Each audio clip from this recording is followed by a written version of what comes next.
From a combat perspective, I always, and I still feel like the meat and potatoes of any God of War game is combat.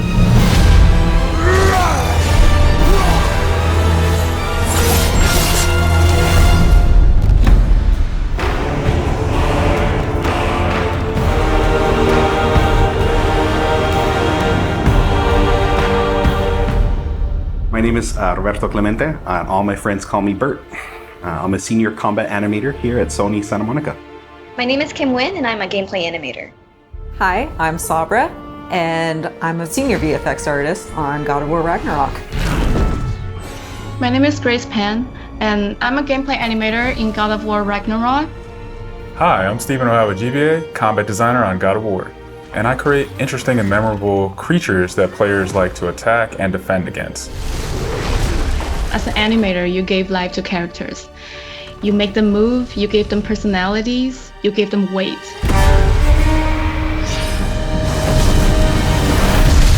My role as a VFX artist is to put the power behind a move. You are in control of fire and earth and water and wind.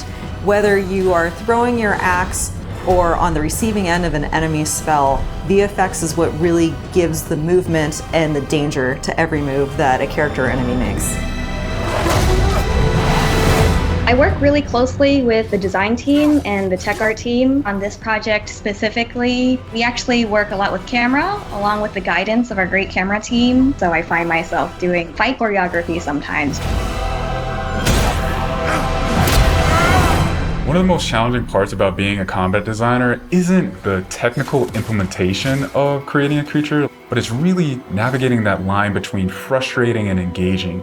We want to make something that makes players lean forward and focus and really try hard against an enemy and feel good about overcoming that, but we don't want to make them feel defeated if they can't figure something out. And then it feels rewarding when you win, not because it was impossible, but because it was fun and engaging. After the last game, we've heard the community cry out for more mini-bosses, bigger creatures, and enemy variety, and this time we really leaned into that. So in God of War Ragnarök, you're going to be traveling to all 9 realms, and each realm is going to have like its own theme of enemies that are very unique to that space. For example, in Alfheim, we're familiar with the Dark Elves, but this time around we're going to be fighting the Light Elves, such as the Light Elf Warrior. One of the key learnings from the last God of War game is we don't have to think about the camera and how close combat is going to feel. We already have that knowledge, so we can build upon the close camera that we have, and we can iterate on enemies, creating more interesting scenarios.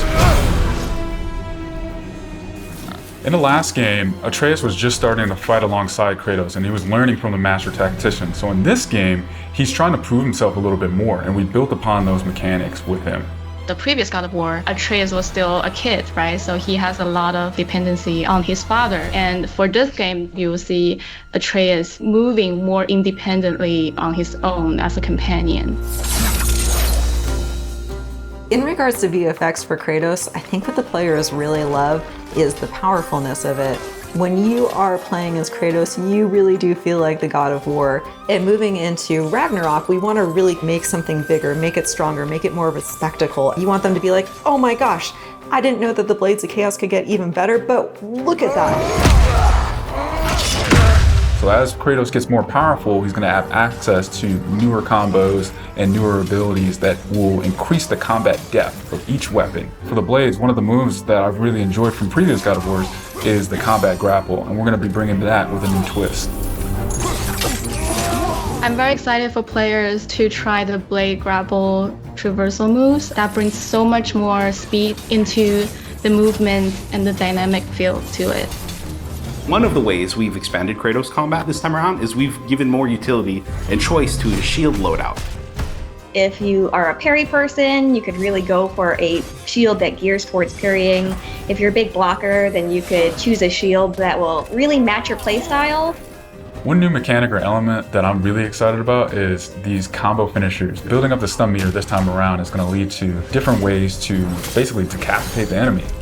You're going to be able to choose, which weapon you want to have when you kill a guy.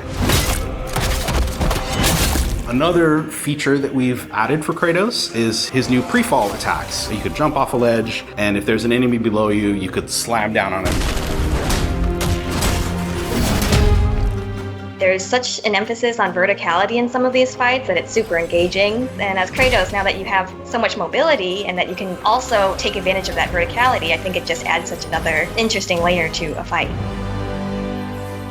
In God of War Ragnarok, we've enhanced the Kratos and Atreus duo. He's going to initiate a little bit more, be aggressive. He's going to fight alongside you, and sometimes even surprise you with his combo abilities too. Some of the new expanded companion actions that you'll see Atreus do leverage the fact that he's older now, he's bigger now. And he's different from Kratos, so his magic has a different flavor. Not only that they fight side by side together, there are also a lot of mini games and player interaction moments. For example, like the puzzle systems and the set pieces. You definitely will see a lot more collaborations between father and son.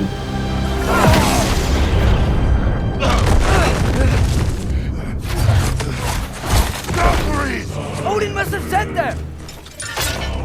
There's so much that goes into building a big set piece. You basically iterate and iterate and iterate, and it takes testing and just seeing what works to really figure out the personality of something. Basically, every department gives it their all to make things really spectacular. There were a lot of different times that I would look back at God of War games just through the ages. Before 2018, there were so many amazing, huge boss fights and set pieces that it was a huge inspiration for me on my time on this project. For the Old Father! Our design philosophy for creating new and memorable enemies is basically making them a combat puzzle, similar to like chess, and focusing on the chess pieces. Each piece has its own theme and its own use. You need to be able to see what's happening in an instant and be able to react as the player. There's a couple of different ways that we go into making an attack very readable for the player. Sometimes we add a signature audio cue, or we'll add the different rings, such as what we did in the last game, that lets you know that this attack is unblockable, you need to dodge it. There's so many different ways that VFX really helps not just show what an enemy is about to do, but show who the enemy really is.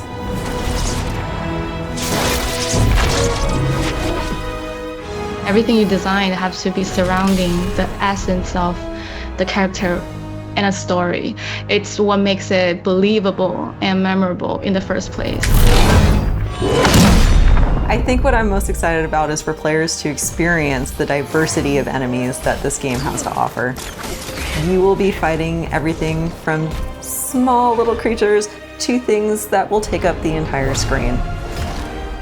All of their designs run the gamut. I think each one looks so much different from the next one, and each of them have their own play styles and their own little fantasies that go into it. And so I think if you are really into Norse mythology, you'll be very interested to see how Sony Santa Monica has taken some of these creatures and interpreted them for God of War. Everything that goes into the game, there's emotion behind it and intent behind it, and by the time it gets to you, everything that you've seen that you're going to play and experience has been sweated over, bled over, tested, and is fun to play.